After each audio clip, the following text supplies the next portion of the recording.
Praise the Lord, children. Welcome to the social class. How are you all, children? Hope that you have done your fifth cyclic test well. This class we are going to see History Unit 5. It deals about knowledge. What is knowledge? Knowledge is very important for our development. How do you get the knowledge? It's through education. Education plays an important role in each and everyone's day-to-day activity, your development, your attitude, your character, your achievement. Everything comes from the knowledge you acquired through the education. So this class we are going to see about the educational development in India. Education is a continuous process, children. This lesson we are going to learn educational development in India. How many eyes you are having? Every human being is having two eyes. All the animals, creatures by God are having two eyes. But knowledge is the third eye of a man. It makes you to see the things. The third eye makes you to see the world based on the knowledge. So knowledge is the third eye of a man. How can you get knowledge? Through education. Education, it cannot be stopped at any age. It can be continued throughout your life. So it's a continuous process. What does it help you? It helps you to acquire and share knowledge, skills and values. And education is recognized as the foundation of a progressive society. What do you mean by the word progressive? Developing, achieving something, that is known as the progress. Usually your teachers gives you progress reports, that is which shows the progress of your education through your marks. So if your society want to achieve some progressive things, it can be achieved only through education. And it also, the education plays a vital role in shaping the responsible people. The world we live is constantly changing and developing people. We have to meet lot of challenges and overcome lot of obstacles. For that purpose, we should be well educated. And we must know the role of education in the human development process. So let us see how development of education happened in India through lot of ages. Education in ancient India. So many sources are there to know about education in ancient India. The historical sources provide the information that from very early times, the tradition of teaching and learning had been in vague in India. That is, at the beginning it was not clear. But later on, only with the available sources, they made it clear. The concept of education might have originated from Vedas. Have you heard the word Vedas, people? In lower classes, you learned there are 4 important Vedas are there. Rik, Yajur, Sama and Atharvana. Yes, that Vedas. What does Veda mean? It is a Sanskrit word which means knowledge. It is derived from the word Vid, that means to know. So our ancient education system evolved over many centuries, people. Hundreds and hundreds of years. They focused only on scholastic development. That is not on learning, on writing or memorizing. Especially scholastic development by the individual, taking care of both innate and latent capacities. That is, how do they manage themselves. They emphasized especially on humility, that is loving one another, truthfulness and discipline, self-reliance, that is having a self-disciplined life, and respect for all creations. So the old education, ancient education in India, it emphasized on what things? Humility, truthfulness, discipline, self-reliance and respect for all creations. Children, let us see what are the sources of learning in ancient time. So many scholars named Panini, Aryabhatta, Katyayana and Patanjali, their writings were the important sources of learning at that time. Have you heard any of these names, children? Aryabhatta, the famous mathematician of that time. Patanjali was the person who gave a lot of importance for yoga. And Panini and Katyayana, their writings are the sources for the learning at the ancient time. And two more people named Saraka and Sushruta. They were the people, those were the founders of medicine and medical treatments at that time. Their writings are also important source of learning, and all their writings insisted on disciplines and also on history, logic, interpretation, architecture, polity, agriculture, trade and commerce, animal husbandry and archery. Everything was taught to the students. Not only learning, physical learning also given importance at that time. Physical education to an important curricular area, and the people also participated in games and also recreational activities. The gurus and the students at that time, they were living together in gurukulas. Have you heard the word gurukula, children? Not like today's school. Today you are going to a common place called school. At that time, the children, those who want to learn, they have to go to the guru's home and they have to help the guru in his day-to-day activities. In order to assess student skills, literary debates are also organized by the gurus. And students at an advanced stage of learning are guided by the younger students. And a system of peer learning was also available at that time. Charaka and Sushruta were the first medical officers of India. Let us see ancient education system in India. So at that time the education was formal and also informal. People, they went to gurukulas to learn the education. In temples, padasalas, gurukulas, these are the important education centers at that time. So in homes, in villages and temples also some young children were learning. But temples played a vital role in imparting education and served as a center of learning. And for higher learning, the people are going to another places called vigaras and universities. So many famous universities were there at that time in India. The teaching was just oral. No written activities were given to the students at that time. People, if it is oral, then you may also enjoy the lesson. But writing makes you perfect. So teaching was at that time just oral. Students asked to remember what they learned, what they heard, and they have to meditate upon what was taught in gurukulas. Many of these gurukulas were named after their sages. Sages means the gurus there. Some are situated in forest, some are they are in peaceful surroundings. Hundreds of students used to learn together in the gurukulas. So during early period of education, it was imparted by the teacher. They are called by the name Guru or Acharya. To the peoples who gathered around him and came to live in his house as members of his family. This was known as the Gurukula system of education. During that time, the gurus and their sishyas, they lived together, helping each other in their day-to-day life. The main object was to have a complete learning, leading a disciplined life, realizing one's inner potential. Look at the picture of Gurukulas, which are located in the forest areas, peaceful areas. And Sushruta, he was the father of surgery in the early time. Bow and arrow and battle axes, how to handle them was taught to the children. Even women were trained in bow and arrows. Some of the old universities, their ruins are there in the pictures. Nalanda and Taxila were the famous universities of the time. And monasteries, vigaras were used for higher learning. And the gurukulas, which are located in the mountainside, even in the caves, and some recreational activities which were followed by the people at that time.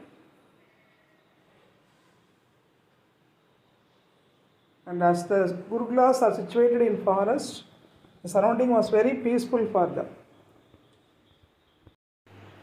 The main objectives was to have complete learning, leading a disciplined life, realizing one's inner potential. That is, potential means what are the talents we have by birth.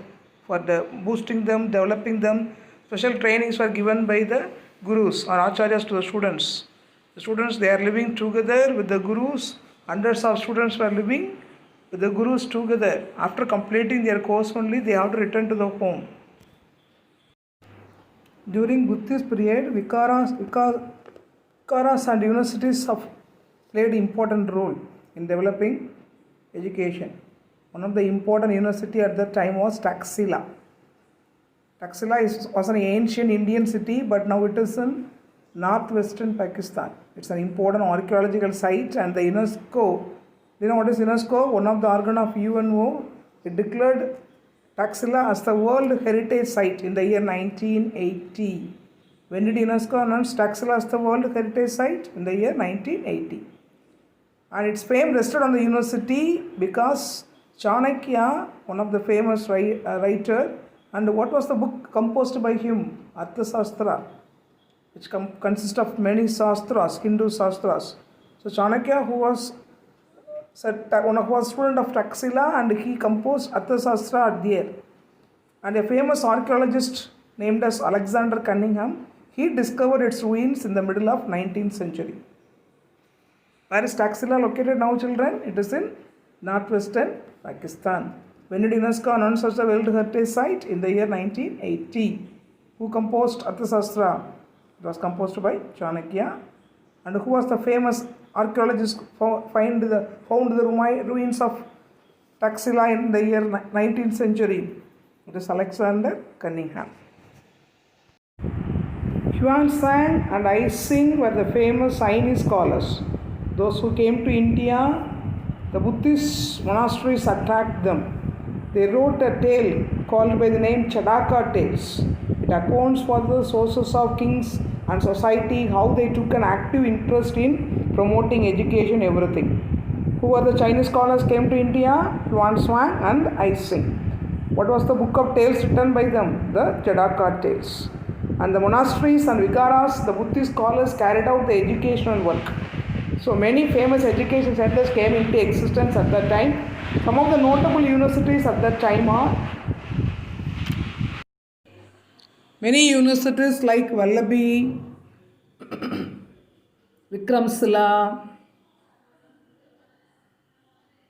Vattandapuri, Jagatala, Kanchi, and also Benares, Taxila, Nalanda came up at that time to improve the higher educations. These institutions gave the advanced level education to the students at that time. The students joined at the higher learning and developed their knowledge by mutual discussions and debates. At the time there was no written practice given. So how did they improve their learning capacity? Through the discussions and debates with the renowned scholars, with the teachers, with the acharyas. They made the debates. Not only that, there was also occasional summoning by a king to the gathering in which the scholars of the various viharas and universities would meet. So it was a pleasant event. The king came to attend the debates among the scholars in viharas and universities and exchanging their views. Let us see the role of the teacher. Teachers had complete freedom, children, at that time. In selecting students and also designing their syllabus, complete autonomy was given to the teachers. And when was the course completed, When the teacher was satisfied with the performance of the students, then only the course completed. He would admit as many students as he liked, and he taught with his students where he keen to learn. And the primary methods of teaching were debate and discussions. And some of the advanced level students, they were assisting the teachers. Children, Nalanda also one of the famous university at that time. Ancient Nalanda University was center of learning from 5th century CE to 12th century CE. CE stands for Common Era, children. And where it is located? It's located in Bihar at a place called Rajgir. It was one of the oldest universities of the world, and UNESCO declared the ruins of Nalanda Mahavira a World Heritage Site. Already which university was declared as a World Heritage Site by UNESCO? Good, Taxila. So Taxila and Nalanda were the famous universities of the ancient time, and they both of them were declared as the World Heritage Site by the UNESCO. And there is a new Nalanda University also. It is a center of inter-civilizational dialogue learning. Children, this class we have learned educational development in India. The educational development, which is an important development for each and every human being, because it's a source of knowledge. Knowledge is the third eye of man. And in education development in India, is divided into various ages. This class we learned education in ancient India. What are the sources of learning? That is, the first source is from Vedas, which is a Sanskrit word. Veda means knowledge or to know. And the source of learning, the writings of Panini, Aryabhatta, Katyana, Patanjali, Charaka and Susruta, who are the famous physicians, that is the doctors at that time. And their teaching insist on disciplines of history, logic, interpretation, architecture. Not only that, and also physical activities, physical educations were taught to them. The children, they went to Gurukulas, Padasalas and temples played a vital role in that. The life of Gurukula is completely different from the present day school, because at Gurukulas the teaching was oral. Students have to remember and meditated upon what was taught in the Gurukulas. That people, they have to go to the Gurukulas, the Guru or Acharya's home, and they have to live there with him, and they had to help him in his day-to-day activities. And the main objectives of the teaching were complete learning, leading a disciplined life, and realizing one's inner potential. And the higher educations were given at monasteries and viharas, and the famous monasteries by Buddhist people attract the Chinese travelers to India, like Huan Shuang, Ising, and they came to India and they wrote a lot of tales about the education in India, which was compiled as Jadaka Tales. And the famous university Taxila and Nalanda, Taxila, where the Chanakya composed his Arthashastra, and Taxila and Nalanda both were announced by UNESCO as the World Heritage Site. And important famous universities at that time in India were Taxila, Nalanda, Vallabhi, Vikramsila, Vatantapuri, Jagatala, Kanchi and Benares. Still Nalanda, there is a university, New Nalanda University, which is an inter-civilizational dialogue center. And role of the teacher also, we have seen teacher's role was completely autonomy, and all aspects from the students, selection of students, designing their syllabus, everything was in the hands of the teacher, and the course also completed when the teacher was satisfied with the performance. And what was the primary method of teaching at that time? Only debates and discussion. There was no written work at that time. Only everything was oral. That's why they gave importance for debate and discussions. Next stage of education is education in the medieval India, that is during the Islam rule. That we will see in the next class, children. So children, education is the key to success, and every day is a chance to learn something. Use your day well. Thank you, children. God bless you all.